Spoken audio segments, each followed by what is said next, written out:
Nagsilbing inspirasyon ang isang polio survivor na sumasideline bilang TNVS driver. Iba't ibang imbensyon na pala kasi ang kanyang nagawa para mas makatulong pa raw siya sa lipunan. Para bigyan ng mukhang balita, Mobile Journal, Jazz Paredes.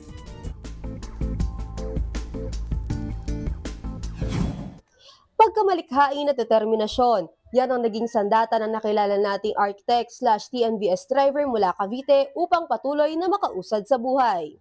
Namangha ang uploader na si Neil sa kakaibang style ng pagmamaneho ng TNVS driver na si Tatay Ron. Polio ako eh. Nag-aral po kayo mag-drive? 17, nag-start ako mag-drive. Ay, ang galing.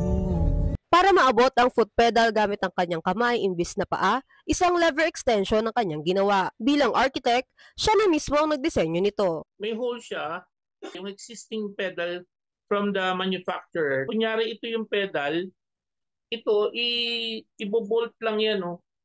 Nakabolt lang siya. So, pagka nakabolt na siya, eto na yung dinidiinan mo. Pag nasa ibabaw na siya, I'm only using my 3 fingers for this. Ito, my middle finger is for the gasoline.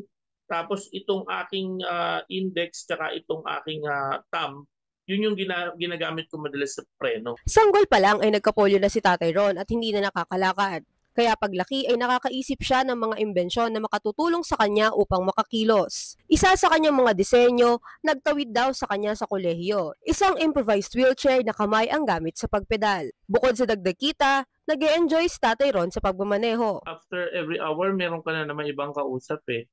So you get to meet people, different people, tapos iba-iba yung utak, iba-ibang level, like mga kabataan. Ang dami mo nakakausap regarding kung ano-ano, politics, anything under the sun. Somehow, this is a form of stress reliever para sa akin. Isang bagay lang daw ang hindi niya magagawa. Hindi siya makatutulong kung may bubuhatin. Pero paglilinaw niya, ang daming mga katulad ko na physically may problema pero still trying to live decent, trying to live fair. Sa amin kasi na mga taong may ganitong situation, ang kailangan namin pangunawa, hindi awa.